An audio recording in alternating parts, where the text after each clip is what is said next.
Saludos a todos los amigos, estudiantes de medicina, residentes en adiestramiento, cirujanos generales, cirujanos pediátricos y público en general que tenga la oportunidad de ver esta grabación en video que estamos haciendo en el día de hoy a la doctora Carmen Teresa Ramos Irizarry. La doctora Carmen Ramos, como la conocemos normalmente, es una cirujano pediátrico que ha estado practicando en Puerto Rico por los últimos años y ya ha establecido su huella en la historia de la cirugía en Puerto Rico. Así que para mí es un placer que la doctora haya aceptado la invitación de estar aquí conmigo y dialogar más o menos por una hora sobre tus aspectos personales, profesionales, tu ejecutoria, las cosas que has hecho en la vida, lo que más te satisface hacer en tu especialidad de cirugía pediátrica, las frustraciones que has tenido, porque supongo que en la vida no todo es color de rosa, siempre uno confronta problemas y tiene que superarlos y no rendirse. Se puede rendir uno, pero generalmente uno trata de superar los problemas. Así que gracias por estar aquí y vamos a comenzar primero con el aspecto personal. ¿Dónde naciste? ¿Tus padres? ¿Dónde estudiaste? ¿Escuela superior, universidad, residencia y la especialidad? Así que, pues nací en Ponce, en el Hospital de Damas, que ya no existe, en el viejo. Y estuve allí hasta los 7 años. Mi papá se llama René, mi mamá Carmen, y ellos pues se mudaron a San Juan cuando teníamos más o menos esa edad, 7 años. Tengo una hermana que le lleva 1 año y medio. Estudié en Ponce, en el Liceo Ponceño, y después acá en la Academia del Sagrado Corazón. Y luego de ahí, pues la Universidad de Puerto Rico. ¿En Río Piedra? Río Piedra, sí. ¿Y qué año te graduaste de Río Piedra? De la Universidad de Puerto Rico me gradué de Biología en el 1985. De ahí, pues solicité Medicina y entré 85 al 89. Y de ahí, pues entré a Cirugía al programa del Hospital Universitario en el 89 como interna. 89, muy bien. ¿Quién estaba en tu grupo de muchachos? Bueno, éramos muchos al principio y después terminamos 5. Los cirujanos que estaban conmigo eran Ramón Sotomayor, Eric Escribano, Manuel Anguita. Se me queda alguien. Esos están aquí. Esos están aquí, sí. Esteban Martínez. Martínez, ese estaba por la montaña, sí. Por ahí bonito, por allá, sí. Esos fuimos los que nos graduamos en el 94. Una sola mujer, tú nada más, 4 varones. Sí.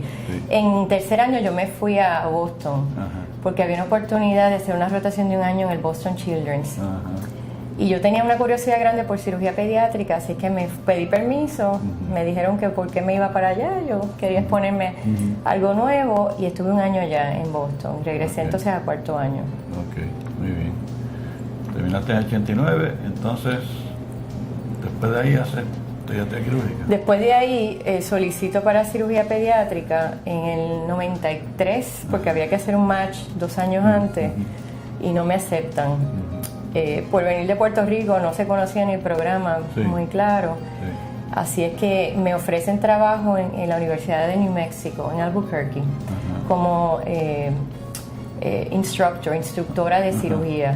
Y ahí me fui a trabajar con 2 cirujanos pediátricos. ¿Eso fue en el 89? No. Eso fue en el 94. ¿Y qué hiciste el 89 en el 94? Ahí fue la cirugía, residencia de cirugía. ¿Verdad? Sí. Cirugía. Entonces en el 94 pues me voy. Me llevo mis maletas y me voy a New Mexico. Allí trabajo con la doctora Catherine Musimichi, que había entrenado en Chicago, y con el doctor Larry Moss. Y ellos básicamente me entrenaron en cirugía pediátrica, pero que obviamente no era un programa, no era una residencia. Así es que estuve 3 años allí, hice mucha cirugía pediátrica, cogí mucha madurez, yo creo que cementé los conocimientos. Y entonces me aceptan en un fellowship acreditado para el 97, que es la Universidad de Toronto, el Hospital for Sick Children. Cuando fuiste allí ya sabías muchísimas Cuando fui allí, pues, pediátrica, ¿no? Estaba bien cómoda y ya había visto muchas cosas, y lo que hice fue, yo creo que mejorar mi técnica, la parte técnica. Vi muchas otras cosas más, obviamente de hospitales supraterciarios que no vi antes, y mejoré también mucho en el conocimiento, porque ellos eran enfatizaban mucho en la parte académica, en la parte científica y en la parte humana. Así es que, pues, y hasta hicimos investigación, así es que todo eso, pues, como que lo concentré. No me arrepiento de haber hecho ese proceso. Me tomó 5 años terminar, ¿verdad? Después de haberme graduado, pero lo logré y entonces pasé los exámenes, los boards sin problema. Pasaste el de cirugía. Y el de cirugía pediátrica. El de cirugía pediátrica. Y también ahora hay la exigencia de recertificarse, ¿no? Exacto. Y cada 10 años tengo que recertificar y acabo de recertificar el año pasado en cirugía pediátrica y ya recertifiqué en cirugía general. Así que sigo estudiando. Esas exigencias cada vez son mayores. Cada 10 años, sí. Sí. Y entonces, ¿cómo te fue allá? Allá me dice que redondeaste todo tu conocimiento, mejoraste técnica y todas las cosas que te transmitieron allá. No tuviste ningún percance mayor allí, ¿no? Con adaptarte al sistema. No, al principio en New Mexico había prejuicio. Cuando mi primer caso, me acuerdo que era un tiro al riñón en una niña de 8 años con un BB gun. Sí. Pues yo estaba cómoda haciendo trauma y entonces llaman al trauma team, subimos la nena a sala y yo la exploro, todo bien, y de momento miro y habían como 10 cirujanos alrededor mío, observando y preguntándome que si estaba todo bien. Y yo dije, sí, aquí tengo el riñón aislado para que venga el urólogo. Y entonces, pues, desde ese día, como que me respetaron más. Pero sabían que tenías conocimiento y técnica. Sí, percibía, a veces me cuestionaban el conocimiento, quizás más bien por ser hispana y por ser mujer también. Sí. Pero luego, ya después de los 2 años, me quería muchísimo. Fui parte de la facultad de ellos 3 años. Tuve residentes a mi cargo y de verdad me hicieron una fiesta de despedida tremenda y querían que yo volviera. Así es que después de eso, pues uno lo que tiene que hacer en esos momentos es no sentirse culpable de nada, sino seguir adelante y no cogerlo personal. Así es que yo dije, pues no confío en mí, voy a probarles que yo puedo hacerlo. Exacto. Muy bien. En Toronto fue la mejor experiencia. Tenía 6 attendings de cirugía, que eran mis jefes, 2 bien famosos en el mundo, Dr. Robert Filler y Dr. Sigmund Ein. Y están vivos todavía, están retirados ya, pero con ellos aprendí mucha cirugía de calidad. Y entonces con los más jóvenes aprendí más cirugía moderna. Las laparoscopías, cosas que no había tenido experiencia tanto en recinto. Y ahí yo creo que solidifiqué bien, así es que esa experiencia fue buena. Era un hospital de 500 camas, teníamos guardia cada tercer día, teníamos que dormir en el hospital, veíamos de 20 a 25 consultas diarias, corríamos el trauma, básicamente éramos los más seniors en el hospital y nos daban mucha libertad, operábamos solos en algunos casos y en otros pues obviamente supervisados. Y fueron 2 años de enriquecimiento de experiencia. Muy bien.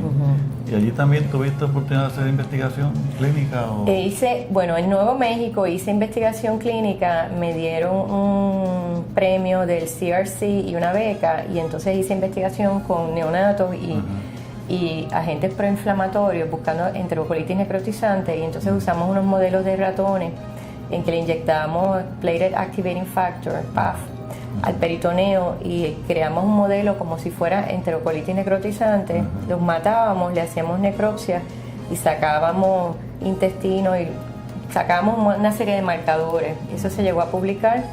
Eso lo hice con otra doctora que se llamaba Susan Scott, una neonatóloga, y una residente de cirugía que se llamaba Mina Bhatia. Y después de ahí estuvimos 2 años buscando marcadores que se pudieran medir en las secreciones gástricas o en la orina para uno poder predecir qué paciente iba a desarrollar enterocolitis. Pero nada, ahora está bien avanzada porque ahora estamos en la genética, pero en ese momento hicimos esa investigación. Luego en Toronto más bien era investigación de estudios retrospectivos.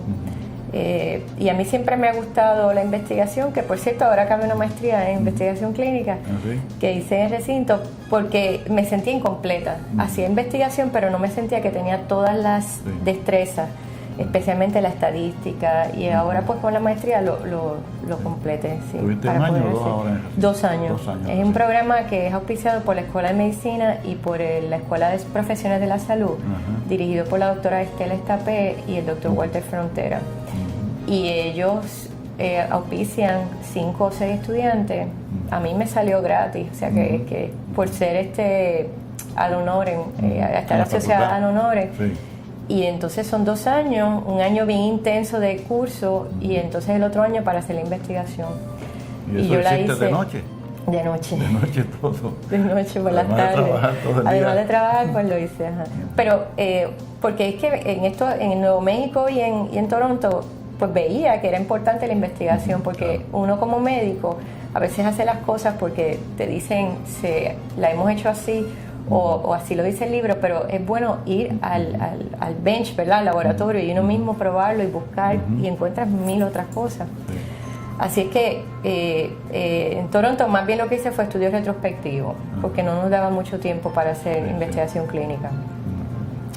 Después de Toronto regresé a Puerto Rico, porque cuando estaba en Toronto, pues el Hospital Auxilio Mutuo, que en aquel momento lo dirigía el administrador Iván Colón, él me ayudó a costear los gastos de esa residencia y entonces yo me comprometí con ellos en regresar a Puerto Rico. Así es que en julio 1 del 99 yo estaba allá en Puerto Rico y en julio 5 ya estaba operando en cirugía pediátrica en auxilio. ¿Establecieron una unidad allí de pediatría? Ellos tenían en aquel momento un NICU de muchas camas, tenían un PICU como de 4 camas y tenían un ward de pediatría. No había anestesia pediátrica, habían anestesiólogos que se sentían cómodos, pero no había anestesia pediátrica formal. Y pues eso fue como un proyecto difícil porque no había equipo, tuvimos que comprar equipo, tuvimos que equiparlo todo, pero no funcionó bien. No. ¿Tenían neonatólogos también? Había neonatólogos, sí. Sí, así que ahí estuve 9 meses. 9 meses nada más. Y después me fui. Me fui a Estados Unidos. Pues primero me fui al estado de Nueva York. Primero estuve en Albany Medical Center, que pues ahí había un hospital pediátrico. Y ahí trabajé mucho y ahí yo creo que hice todo lo que yo he querido hacer de cirugía, lo hice ahí. Pero era mucho trabajo, yo tenía que llegar al hospital como a las 6 de la mañana y me iba a las 8 y 9 de la noche todos los días.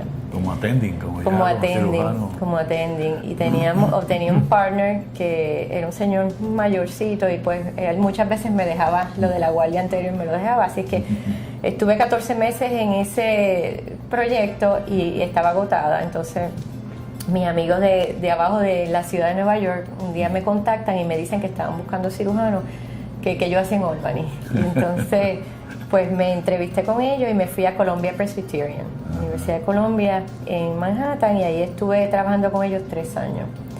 Y ahí éramos 13 cirujanos, pero era un proyecto diferente. Ahí el concepto era expandirse y proveer cirujanos a otros hospitales de área, incluyendo hospitales de comunidad que no tenían nada, y nos mandaban a nosotros a operar allí y hacer casos, pero teníamos que ir a Brooklyn, al Bronx, a Queens, abajo a Cornell, y a veces era 5 hospitales en una noche, montar en el carro, ir operando de sitio en sitio. O sea, en lugar del paciente venir al hospital base, exacto, los cirujanos iban. Nosotros íbamos, y éramos 13, el Brooklyn y Queens lo cubríamos 5, y era bien difícil porque no podíamos darle seguimiento al paciente al otro día, porque al otro día estaba en otro sitio, o estaba durmiendo, recuperando de la noche anterior, y fue bien difícil eso.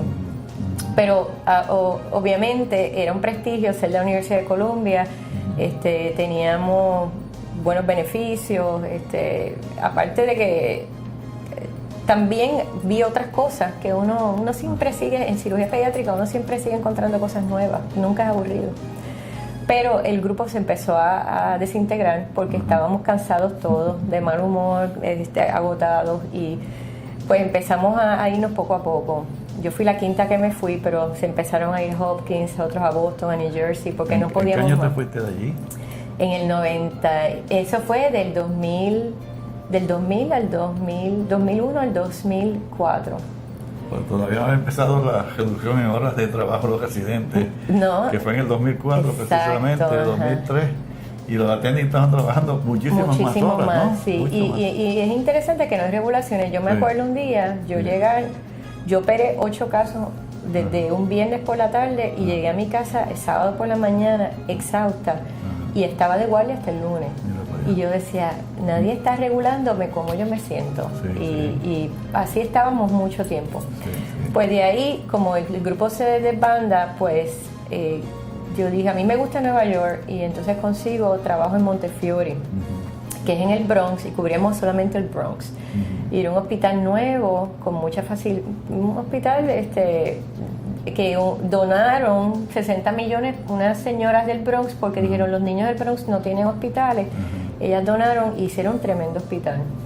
Y allí pues estuve trabajando con 4 compañeros hasta que entonces aquí en Puerto Rico me contactan de nuevo y me dicen que están escasos los cirujanos pediátricos, que si me interesaría volver. Y pues yo dije, siempre me ha interesado volver, pero había que negociar ciertas cosas. Y entonces pues hablamos, viajé varias veces antes de decidirme, chequeamos equipo, empezamos a hacer unos proyectos para organizarnos, y entonces me mudo a Puerto Rico nuevamente en el 2007, en diciembre del 2007. Así que estuve 8 años fuera y vuelvo a la isla en 2007. Lleva 2 años y medio ahora de 2 años y medio. En diciembre cumple 3. Correcto, ajá. ¿Y está en el hospital pediátrico? Estoy en San Jorge solamente. San Jorge. Sí. ¿Todo el tiempo allí? Todo el tiempo allí, sí.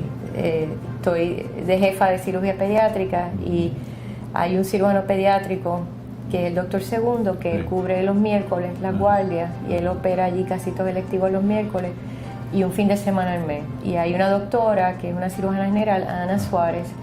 Ella cubre otros días para hacer apéndices y casos sencillos, y cuando es algo específico de cirugía pediátrica, pues a mí me llaman, sí. Así que estoy de guardia como 3 semanas al mes. ¿Y te llaman frecuentemente para casos grandes? Sí, llaman, sí. Y ahora más porque el hospital antes pues había establecido como una norma de ser privado y no se aceptaba reforma, pero ahora en cirugía desde que yo llegué se acepta, así que ya la gente se está enterando y ya nos llaman los hospitales de la periferia y ya no solo refieren al pediátrico los casos complicados, sino que a nosotros. Así que estoy viendo muchos casos complicados que vienen de la periferia. ¿Y te envían pacientes, digamos, con fístulas traqueosofágicas y esas cosas, no? No hay fístulas, no he visto, pero neonatos he recibido, sí. He recibido onfalocele y todas esas cosas con atresia de hilio, sí, he recibido. Ano perforado. Píloros recibirán. Píloros mucho, sí. Y yo creo que la parte de los neonatos, como muchos hospitales ya tienen el sentido de confort con el pediátrico, se les es más fácil transportarlo, pero nosotros no tenemos un sistema de transporte tampoco, pues los envían más allá. Pero sí, cuando nos llaman se aceptan. O sea, están cogiendo pacientes de reforma de cualquier lugar de Puerto Rico, básicamente. Y de las Islas Vírgenes también, recibimos de St. Kitts, de St. Thomas. Y los turistas que caen allí, que están de vacaciones. Sí. Muy bien. Okay. Cuando tú terminaste cirugía general acá, que fue en 94, ¿no? Sí. ¿Tuviste mucha experiencia con cirugía laparoscópica? Estaba empezando por ahí, 90 y algo, Nos ¿no? dieron un curso en el 93, 94 con los cerdos y hacer vesícula, porque los attending estaban aprendiendo a hacerla. Sí, porque estaba empezando la técnica en Puerto Rico. Y me acuerdo en el municipal, el doctor Echenique, Miguel Echenique, estaba haciendo apéndices laparoscópicas, pero él las hacía. Nosotros básicamente aguantábamos la cámara y él nos robaba el caso. Y las vesículas, pues empezamos a hacerlas y yo tuve la oportunidad de hacer como 25 vesículas quizás antes de graduarme. Laparoscópica. Después de eso, en Nuevo México, ahí hice más laparoscópica, y obviamente en Toronto hicimos más. Pero después yo misma me tuve que entrenar y yo me entrené para hacer apéndices, vasos, yo hago vasos de plenectomía y fundoplicaciones también. Y pues lo que hago es que voy a cursos avanzados de laparoscopía y me entreno. Pues no podemos dejar que la tecnología nos arrope, hay que estar a la vanguardia. Eso es verdad, sí. Y me dijiste que hay un cirujano pediátrico, Aurelio II. ¿Cuántos hay en el resto de la isla? Bueno, somos 7. Los seniors están doctor Enrique Márquez, doctor Víctor Ortiz. Después está la doctora Avilés, el doctor Humberto Lugo. Ajá, 4. Después está Aurelio II. Está Francisco Pedrogo, está en Ponce, y 6, estoy yo. 7. De esas personas, los que hemos entrenado en programas formales hemos sido 3. 3 nada más. Y entonces Francisco entrenó en Miami, que Miami ofrece un programa de entrenamiento, pero no cualifica para coger los exámenes. Doctor Lugo y la doctora Avilés y doctor Segundo entrenaron aquí con doctor Márquez. Sí. O sea, eso no pueden tener los boards, que ¿no? Tampoco, por razones, yo me imagino, académicas y políticas de los programas, ellos tienen unas exigencias de unos requisitos básicos, unos cirujanos pediátricos que tienen que estar presentes, y no ha sido fácil establecer un programa de residencia en Puerto Rico de cirugía pediátrica. Obviamente nos obliga a que tenemos que competir con los de Canadá y de Estados Unidos, que ya vienen vienen de hospitales con unas historias largas de cirugía pediátrica y muchas veces saben cómo entrar a estos programas, y nosotros que no estamos preparados pues tenemos que trabajar un poquito más para eso.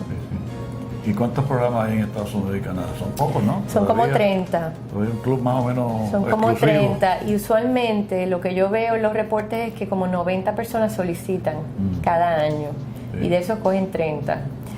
El programa Toronto cogía 2 residentes por año, otros programas cogen 1 y otros cogen 1 cada otro año, porque también pues no hay recursos para entrenar, etcétera, y hay programas que han limitado el entrenamiento, pero más o menos se están graduando 30 cirujanos al año, 30 cirujanos pediátricos, y activos habemos 700 que somos parte de la Asociación de Cirugía Pediátrica, que tenemos nuestros boards. Activos hay como 700 en Norteamérica, incluyendo Puerto Rico. ¿Y ese número de cirujanos pediátricos es un número adecuado para Estados Unidos? No. ¿Se perfila que hay un déficit? Hay un déficit, hay un déficit. Y ahora mismo yo escribí un artículo que me lo aceptaron en el JPS, que es el Journal de Cirugía Pediátrica, sobre este problema, las disparidades de salud en Puerto Rico con cirugía pediátrica.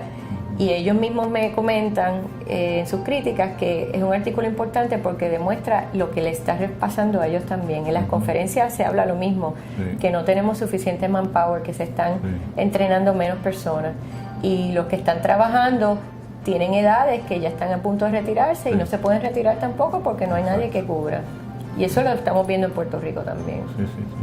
Sí, estamos viendo aquí en la especialidad quirúrgica, incluyendo pediatría quirúrgica y cirugía general. Yo fui la última en entrenarme, yo me entrené en el 97 y ya pasaron ¿cuántos años?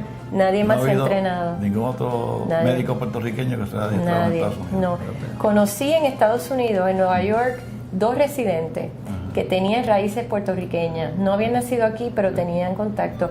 Y estaban haciendo cirugía pediátrica y no venían para acá. Ellas estaban claras que se iban a quedar allá. Si nacieron allí de padres puertorriqueños, tienen más raíces allá que acá y no van a regresar. Sí. Y aquí hay muchas cosas todavía que hay que resolver antes que tengamos ese aspecto más o menos aceptable para la gente. ¿Y cómo tú ves lo que estás haciendo allí? ¿Estás tranquila? ¿Estás feliz allí? ¿O te falta alguna cosa que el país no te ha provisto, que tú crees que es indispensable para tú seguir aquí practicando y estar tranquila o feliz? Porque si uno está feliz en el sitio que está, pues le da por irse otra vez y decidir cómo mejorar su vida, no desde el punto de vista económico nada más, pero desde el punto de vista, ya tú pasaste por esos problemas terribles de muchas guardias y mucho cansancio físico y falta de sueño, que eso se ha regulado ya con los muchachos 80 horas, y están hablando de reducirla a 56, ¿tú sabías eso, verdad? Sí. Están tratando de reducirla aún más, porque 80 horas es el doble de que trabaja cualquier ciudadano común y corriente, son el doble, 80. Exacto. Y quieren reducirlo a 56, pero veremos a ver si eso llega y las implicaciones que tiene eso en los programas de adiestramiento. Pues yo no estoy contenta. No. Yo veo, primer problema mayor, lo veo en enfermería. Sí. Yo veo que la calidad de enfermeras, tanto graduadas, porque aquí hay graduadas y prácticas, en Estados Unidos es total care el concepto, o sea que ellas hacen todo, y eso de enfermera práctica casi no existe. Y la enfermera, desde que llega el paciente, lo ve, lo baña, le hace sus signos vitales. Ella conoce ese cuerpo de arriba abajo. Ella habla con los padres y ella está en contacto continuo todo el día hasta que se va. Aquí no, aquí veo que no hay responsabilidad asignada a enfermería. Por ejemplo, el ward tiene 3 enfermeras graduadas para 22 pacientes. Sí. Ellas todas cubren los pacientes en general. No hay nadie asignado a tal cuarto ni nada. Así que cuando uno va a ver quién tuvo responsabilidad de darle ese suero o el medicamento, pues nadie sabe nada. Nadie se enteró. Veo que hay un desconocimiento bien grande y que cuando entró al hospital por primera vez, ellas no ponían ni tubos nasogástricos, ni catéteres urinarios, ni cambiaban vendajes. Y esto yo lo he cambiado. Yo les enseñé, yo hice talleres, los fines de semana organizamos talleres con las enfermeras con muñecos para que pudieran insertar tubos y le perdieran miedo a eso. Y ahora ellas lo hacen. Después de 2 años veo que eso ha mejorado. No tenían esa autonomía. Sí. Igual que los catéteres urinarios no tenían esa autonomía. Todo tenía que tener el médico a hacerlo. No sé por qué razón eso fue así. Sí. Veo que hay un desconocimiento en las condiciones quirúrgicas. Uno les habla de una ileostomía, pues no sabían lo que era una ileostomía y tampoco preguntan ni veo curiosidad. Muy pocas las que salen de ese cajón, que sencillamente documentar en el récord que las barandas están elevadas y que todo está bien, y ya, no veo esa iniciativa. Okay. Ese es un problema bien grande. Sí, porque es difícil de resolver. Eso implica que las escuelas de enfermería tienen que cambiar y que los estudiantes... Y también, por ejemplo, los técnicos de sala, yo entrené a 2 y ahora ellos se sienten súper cómodos con todo, pero al principio yo pedí una pinza y me daban otra cosa. Y entonces no entiendo qué pasaba ahí, si es que no lo supervisaban o que en realidad no había interés, y pues me dio la pinza incorrecta, dame la otra, pero no le corregían en el momento. Y yo ahora veo que estos 2 muchachos que yo he podido entrenar se sienten tan cómodos que cualquier caso no le tienen miedo y lo hacen con seguridad. Veo esa parte de enfermería que está bien débil, veo la supervisión bien débil. O sea, no solo es el indio, sino el jefe. Si tú no tienes una supervisión que pueda corregir y darse cuenta de los errores que están pasando, que le dieron morfina en vez de demerol al paciente y que no saben cómo revertir el efecto de la intoxicación, que no saben cómo se abre un carro de paro, ese tipo de cosas, pues eso da mucha inseguridad a uno, por ejemplo, porque yo estoy acostumbrada a hospitales donde las enfermeras corrían los servicios y las enfermeras eran los ojos del médico, los oídos del médico, y nos llamaban y decían, este nene se ve malo. Exacto. Aquí no, aquí yo soy la que me doy cuenta que hay un problema. Así que esa parte la veo bien débil y estoy tratando de luchar contra un sistema que está establecido hace muchos años, que llevan ahí, y hasta se envió un grupo de enfermeras a un hospital en Miami, Miami Children's, para que se expusieran, pero no he visto el cambio como yo quisiera verlo. O sea, yo quisiera ver un cambio en creciendo y lo que veo es un sube y baja, y muchas veces más bajo que alto. En cuanto a la parte médica, tampoco hay un backup fuerte, yo veo, porque los pediatras y los hospitalistas que cubren en los hospitales van a cierta hora, y como es un hospital privado, después que se van no hay nadie allí. Y si hay un niño que se pone malo, nadie viene por teléfono, y hay un médico solamente cubriendo el hospital que está en sala de emergencia viendo consultas. Así que esa parte... ¿Uno solo de emergencia? Uno solo. Aunque el volumen ha aumentado. De los pediatras. De los pediatras. Porque están los emergenciólogos allá abajo, ponle que haya 2 o 3, sí. Pero pediatra cubriendo el hospital entero, sí. 1, después de las 3 de la tarde. Sí. Se pone un nene malo en el piso y él tiene 10 consultas en sala de emergencia, ese nene malo va a deteriorar y va a ponerse bien malo antes de que alguien pueda verlo.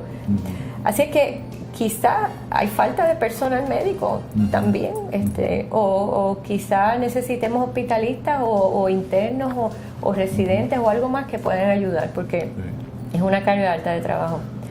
En cuanto a los equipos, Puerto Rico tiene recursos. Yo siempre he dicho eso. Aquí hay recursos, aquí se puede conseguir todo el equipo, aquí hay robots, aquí hay de todo. Pero el mantenimiento y el seguimiento a esos equipos a veces veo que es laxo y se cae y se abandonan, y se compra un equipo y se le fundió la bombilla, pues ya nadie hace nada por reponer la bombilla. Sí. Y no sé por qué es esa actitud. Y entiendo, mi teoría es que esto es la supervisión. Todo viene de la supervisión. Claro. Si hay buen management, buena gerencia, Sí. pues las cosas corren. Si no hay, pues las cosas se van a deteriorar. Sí. Así es que esas situaciones las estoy viendo. Los especialistas, los subespecialistas pediátricos están bien escasos. Muchos de ellos no aceptan reforma. Pacientes que yo tengo de reforma que necesitan un subespecialista tienen que buscar dinero efectivo para pagar. Y eso también se me hace difícil a mí manejar pacientes que yo necesito un conglomerado de especialistas, pues no los tengo tan disponibles ¿Tiene como un hospital. gastroenterólogos pediátricos allí? Tengo 3 gastroenterólogos pediátricos. ¿Y endocrinólogos pediátricos? Hay bastante de eso. Infectólogos hay uno. Neurólogo hay uno que va muy poco, si se consigue. Urología hay 2.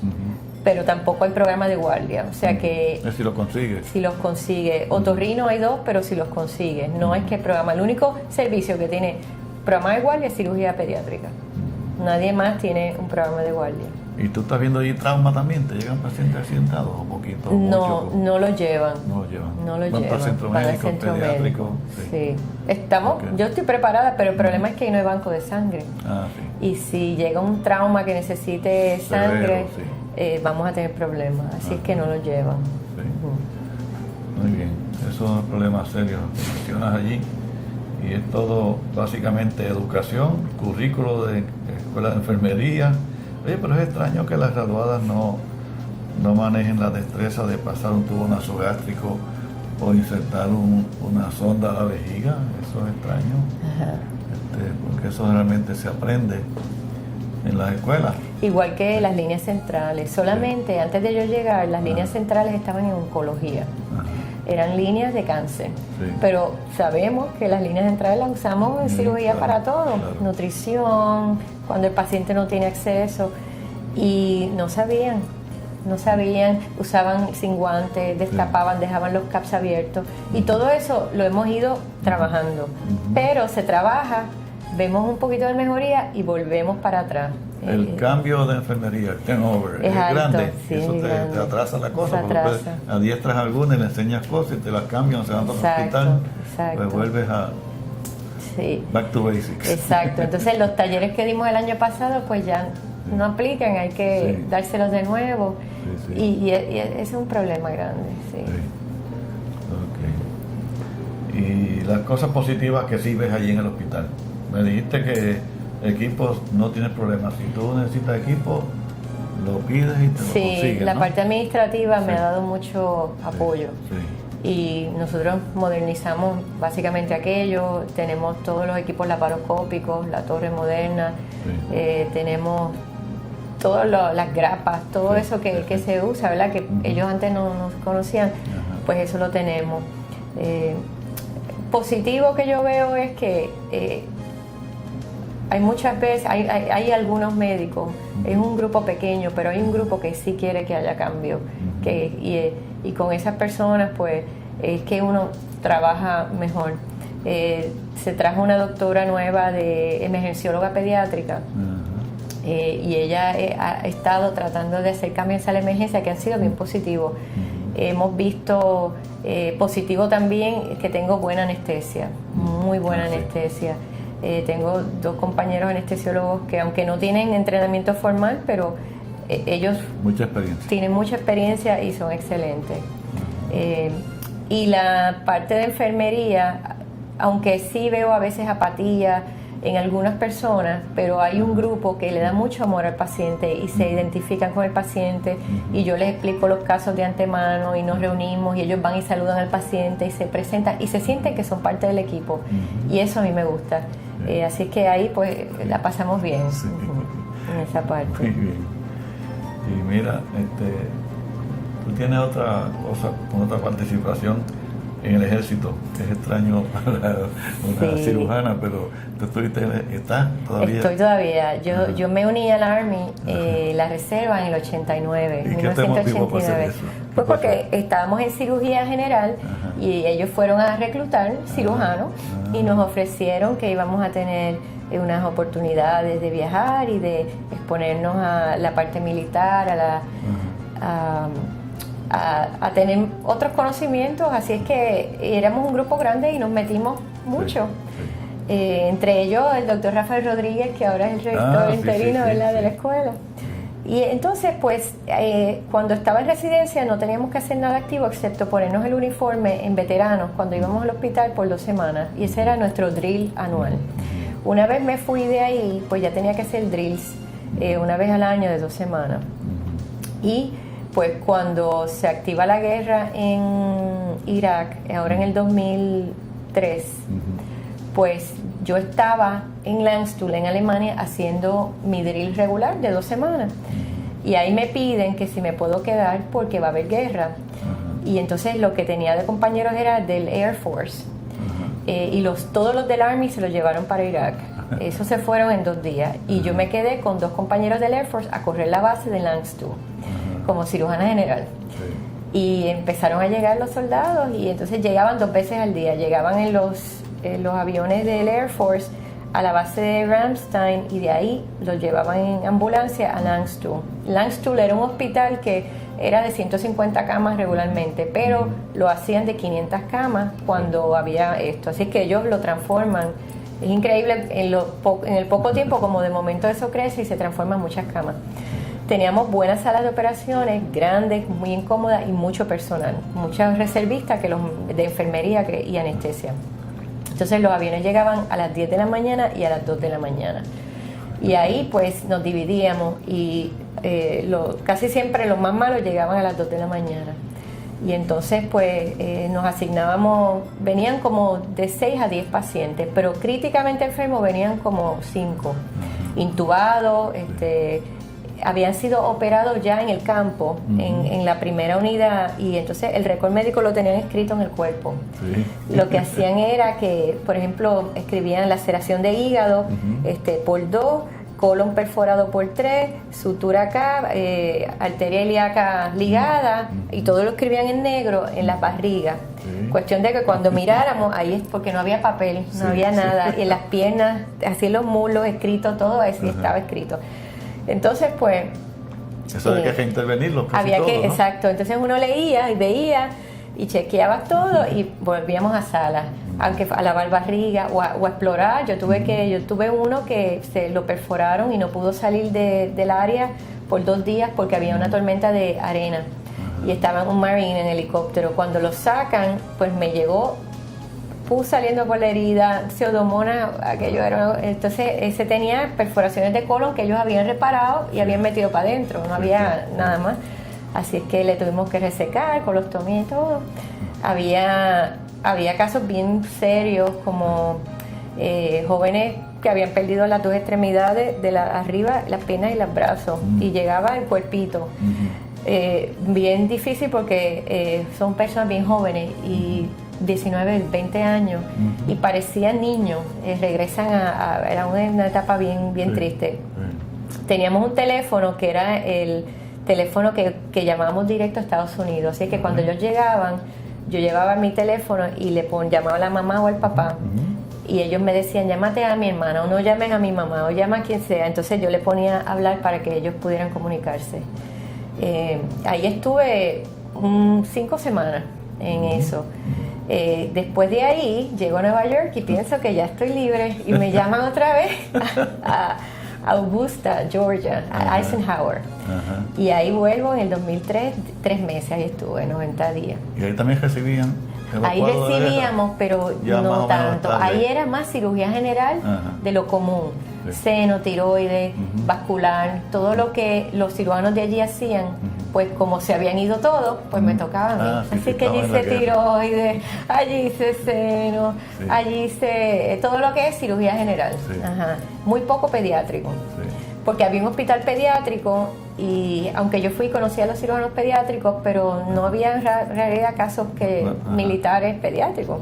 Sí. Así es que allí estuve. Después de eso, pues no me activaron. ¿Estuviste ahí cuántos? ¿5 meses? 90 días. 90 meses. Sí, 90 días.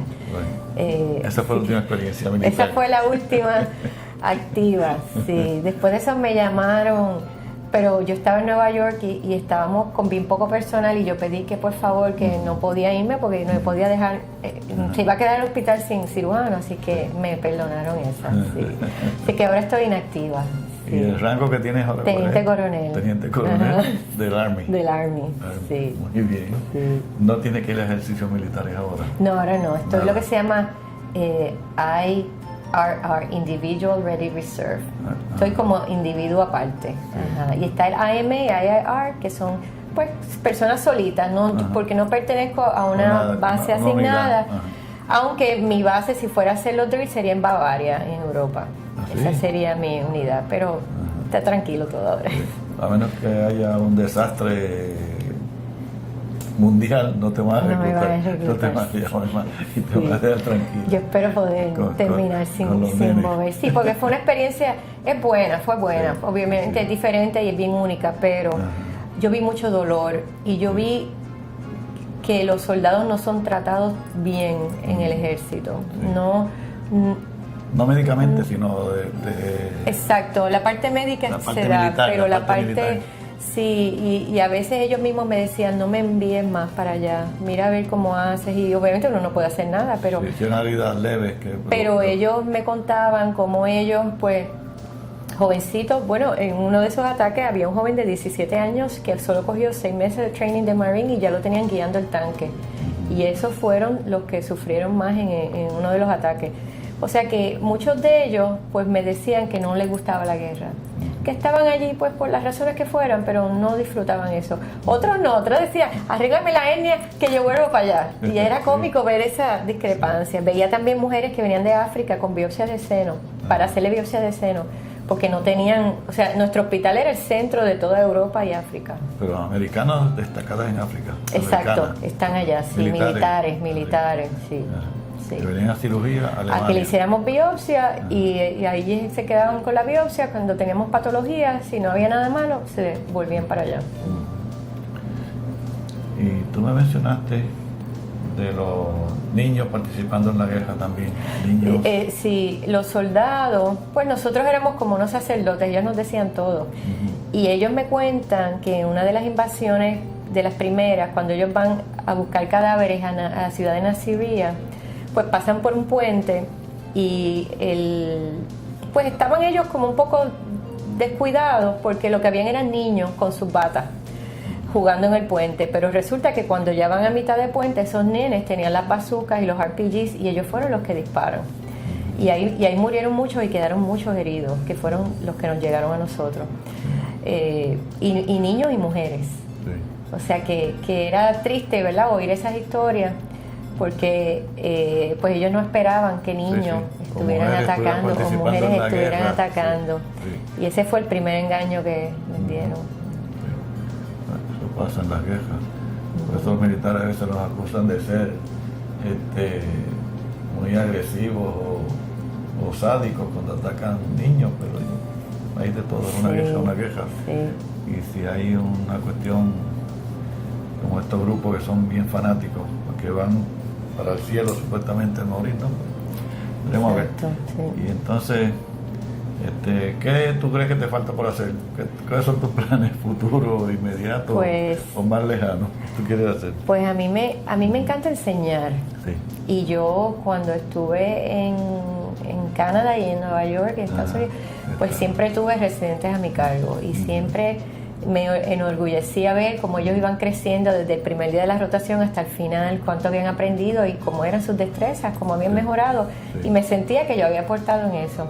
Aquí no he tenido esa oportunidad, aquí pues no soy parte de la facultad de recinto, de cirugía, no tengo residentes de cirugía. Allí, ¿no? Porque hay poco. Hace falta, pero me encantaría tener la oportunidad de entrenar personas, ya sea fellows en cirugía o cirujanos generales, o entrenar residentes, porque esa parte pues yo creo que uno deja esa semillita de uno, ¿verdad? Mis mentores y los que me enseñaron a mí, yo sé que yo a veces digo, esto es un ainismo, esto me lo enseñó Dr. Ain, y lo hago todavía.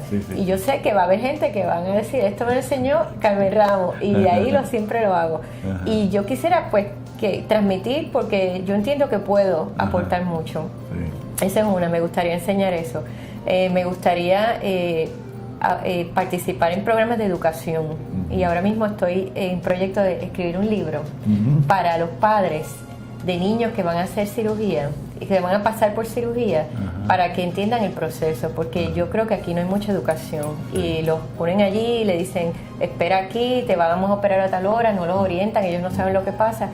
Y pues tengo esa idea de escribir, y estoy escribiéndolo sobre cómo es ese proceso, porque hay muchos padres que le dicen, tu nene tiene un tumor bien malo y tenemos que sacarlo mañana, y eso es un shock, y hay que de alguna forma prepararlo, y yo veo que aquí eso falta, así que me gustaría participar en esos programas de educación. Y pues me gusta trabajar, pero también me gusta disfrutar la vida, y no quiero estar de guardia así como estoy ahora, 3 semanas al mes, yo quiero tener más oportunidades para yo poder disfrutar más de la vida. Así que esas son las cositas. En la parte técnica de cirugía yo creo que he hecho todo menos gemelo. Me faltan los gemelos, los conjoin. Así que yo sé que llegarán los siameses. Eso no, obviamente eso necesita un equipo de trabajo bien grande. Pero no, eso es lo único que no he hecho. Todo lo demás pues siento que lo he hecho. ¿De la escuela de medicina no te han invitado a que des conferencias, o que estés con los residentes, o que pases visitas? ¿Eso no ha ocurrido? No ha ocurrido. Solamente en el 2008 que se me dio un grado ad honorem de profesora asociada, pero aparte de eso pues no ha habido comunicación. Y la cuestión de la deficiencia que tú ves en enfermería, ¿eso será transmitido a la Asociación de Enfermeras de Puerto Rico, a las escuelas de enfermería, para que mejoren? ¿No se ha hecho Bueno, de mi parte yo no he hecho eso personalmente. Yo he trabajado localmente con mi grupo de enfermeras, la supervisora, pero a veces veo como que tienen manos atadas, como que hay poco personal, y entonces si van a hacer alguna amonestación o alguna acción disciplinaria contra esa enfermera, pues no pueden porque no tienen personal que cubra. Entonces lo que hacen es que las orientan, les hablan, pero no ha habido más cambios de currículo en educación. No he visto. Yo creo que hay que hacer un cambio radical, porque estamos practicando medicina de hace 20 años, y a veces veo hasta administración de medicamentos intramusculares, que ya sabemos que eso es pasé, y ahora estamos con medicamentos modernos. O sea que hay muchas cosas, y yo creo que es educación bien importante, pero es buena idea abordar ese currículo, ese problema como un cambio de currículo. Sí, las escuelas, de hecho hasta la entidad del gobierno americana, Middle State, que acredita las escuelas de enfermería, o el Consejo de Educación Superior, que también tiene que ver con la acreditación de la institución educativa en Puerto Rico, que ellos sepan y que señalen para que se corrijan esa deficiencia a corto o a mediano plazo, porque no podemos seguir así, y si estamos superando el problema de crear más enfermeras para este país, que están en déficit también, pues deben ser buenas enfermeras. Y yo creo que los incentivos son pocos aquí, los salarios son malos, y eso tampoco ayuda. Afuera una enfermera se puede ganar fácilmente $60,000 a $70,000 al año. Aquí los sueldos son muy bajos y no tienen tantos beneficios, así que las que son buenas se van, y las que tienen limitaciones se quedan, pero entonces pudieran hacerse mejor si se le diera más educación. Y por ejemplo, otro ejemplo, cosas básicas, ¿verdad? Una unidad de sangre, si uno dice guardar en la nevera, pues se sabe que hay una nevera de sangre. Pues una de nuestras enfermeras graduadas iba a poner la nevera de medicamentos. Entonces uno pregunta, ¿dónde está el problema? ¿Ella lo sabía y se le olvidó? ¿Esto es un acto personal o esto es ignorancia porque no se lo enseñaron? Pero son personas ya graduadas con títulos RN, o sea que preocupa. Muy bien. Y de toda tu experiencia, ¿cuál ha sido la que tú más has disfrutado de esas cosas, de los todo que me has contado? Bueno, yo tuve un caso que para mí ha sido mi caso estrella. Esto es una joven que me llegó a Nueva York de 16 años con un vólvulo del estómago. Se diagnostica por CT, pero había llegado al hospital 2 días antes con dolor de barriga. Tenía distensión, no le pudieron pasar una gástrica, la mandaron para la casa. Y llegó porque le dijo el papá: papi, yo creo que me estoy muriendo. Entonces, cuando nos llega a nuestro hospital, pues estaba perforado el estómago, muerto completo, negro. Y estaba bien inestable, así que lo que hice fue la abrí, le saqué el estómago y le puse una bolsa, un Bogotá bag, y la cerré. Y la llevé a intensivo a ver si sobrevivía. Y sobrevivió. Y volví al otro día y la llevé y la empecé a lavar todos los días porque esa barriga estaba súper contaminada, y empecé poquito a poco a hacerle cosas. Y le hice una yeyunostomía, la empezamos a alimentar y finalmente, después de 1 año y medio, la reconstruí. Y le hicimos un estómago con yeyuno, nos metimos por el pecho, por la barriga, eso estaba como cemento de adherencia. Estuvimos 13 horas en esa reconstrucción y quedó bien. Y esa niña, yo la vi ya muriéndose y ahora estudia enfermería. ¿Sí? Y ese caso yo creo que fue de los más que yo me disfruté porque fue bien difícil, fue bien complicado, había 1000 problemas siempre, pero poco a poco yo creo que lo que yo aprendí en la escuela, ser sistemática y hacer las cosas organizadas, no tomarme prisa con las decisiones y hacer las cosas con evidencia, pedir ayuda, cuando todos esos principios los apliqué en este caso. Y está viva esta niña, está viva. ¿Le sacaste el estómago? ¿Qué hiciste con el esófago? ¿Lo cerraste? Lo cerré. ¿Una línea de lo staples? cerré. No, porque el staple cuando me lo dieron malo, y cuando corté no había. Así es que lo tuve que cerrar a mano. Encogido allí, que casi ni se veía. Y después de eso le hice una esofagostomía cervical. Después de eso primero le había hecho un loop, después la tuve que hacer un end porque le liqueaba saliva al pecho.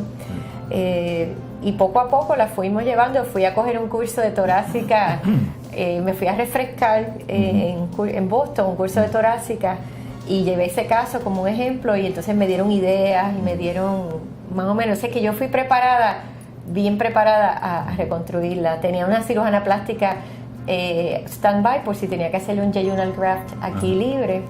Así que ese caso para mí ha sido como el caso en donde yo apliqué todo lo que yo aprendí de mis maestros y resultó, y la pude ayudar. Después de eso han venido 1000 casos más, pero de eso es complicado. Esa joven salió de eso y sí, está viva, está bien. Hace 5 años de ese caso. Mira para allá. Sí. Hay casos que son retantes. Aquí tuve un caso.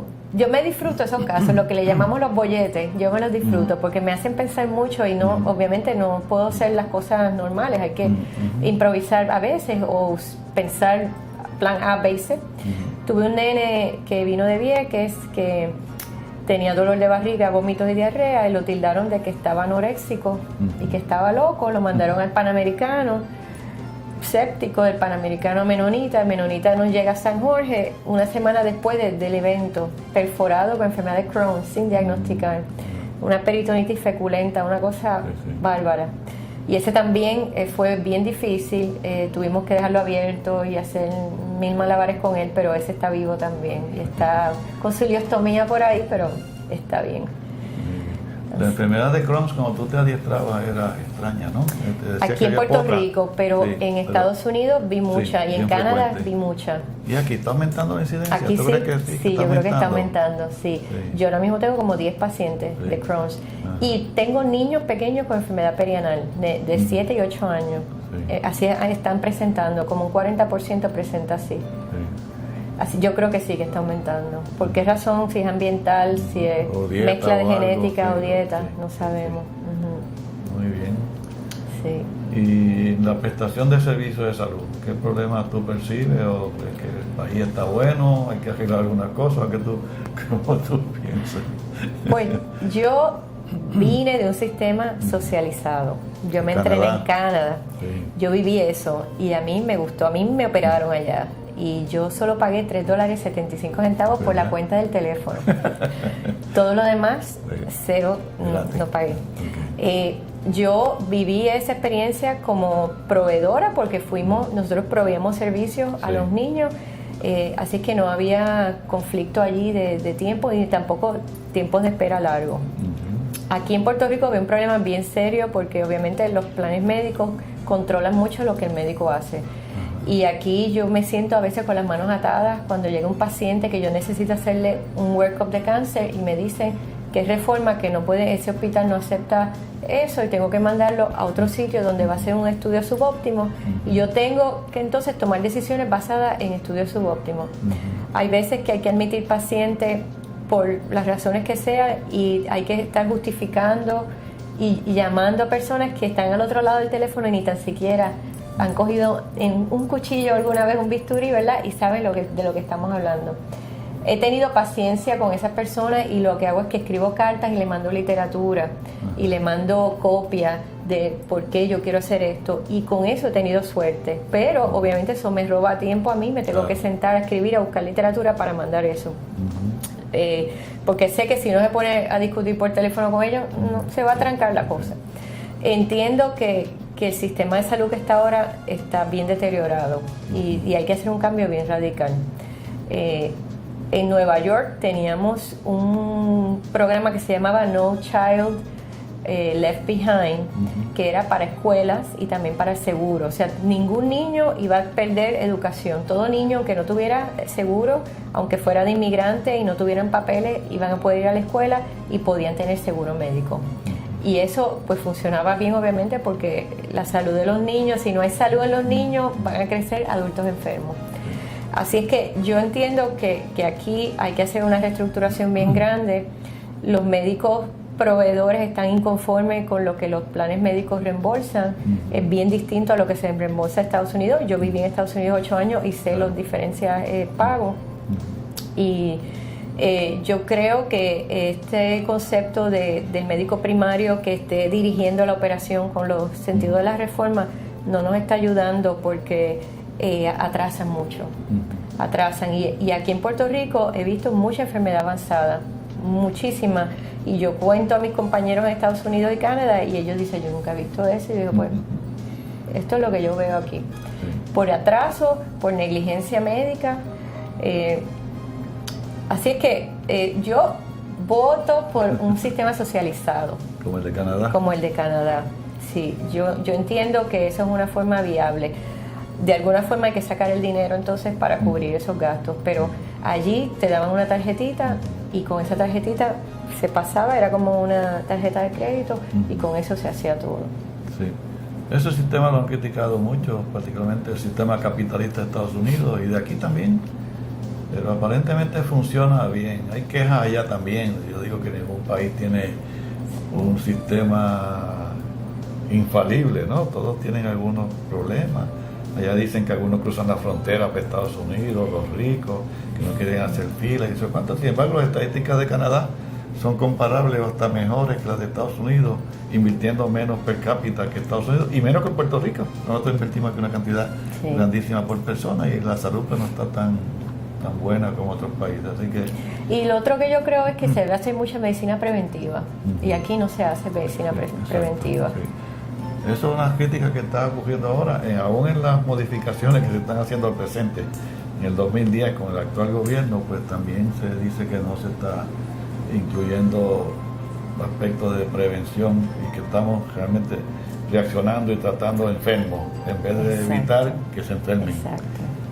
Y eso desde pequeñito. Controlarle todas las dietas, las enfermedades, las vacunaciones. Ahora mismo yo hice un estudio de índice de masa corporal, buscando ver si tenía alguna asociación con perforación de apendicitis. Y encontré que los niños, 40% de nuestros niños están obesos y sobrepeso. Y encontré que los obesos tienen una tendencia más a venir con perforaciones. Pero también encontré otros problemas más, pero ahora mismo en mi oficina yo veo como la mitad de los niños que vienen están sobrepeso u obesos. Es un problema y yo no veo programas de comunidad ni programas en la televisión tratando de controlar eso. Yo sigo viendo los anuncios de Burger King y los Happy Meals y el agrandado, el combo agrandado. Y entonces estoy viendo que en los hospitales la comida se la llevan, pero no se la dan a los nenes. Vienen el Happy Meal y se lo traen los papás. Ajá. Y le dan esa comida. Así es que tampoco hay ningún tipo de programa de prevención ni educación en los hospitales. Los hospitales son deficientes en darle la dieta a los pacientes, le dan unas dietas que no son saludables. Que no son saludables. A los pacientes hospitalizados. Sí. Además de que no son muy buenas, pero le dan dietas que no son saludables desde el punto de vista de la diabetes, el corazón y todas estas cosas. Muy bien, pues yo creo que a tu temprana edad veo que te sientes realizada y que has hecho muchas cosas, obviamente tú eres joven y tienes un futuro bien prometedor, así que te deseo el mayor de los éxitos siguiendo aquí en Puerto Rico, donde en el futuro te depare o selecciones estar. Y gracias por estar aquí. Gracias a usted por invitarme. Sí, cómo no.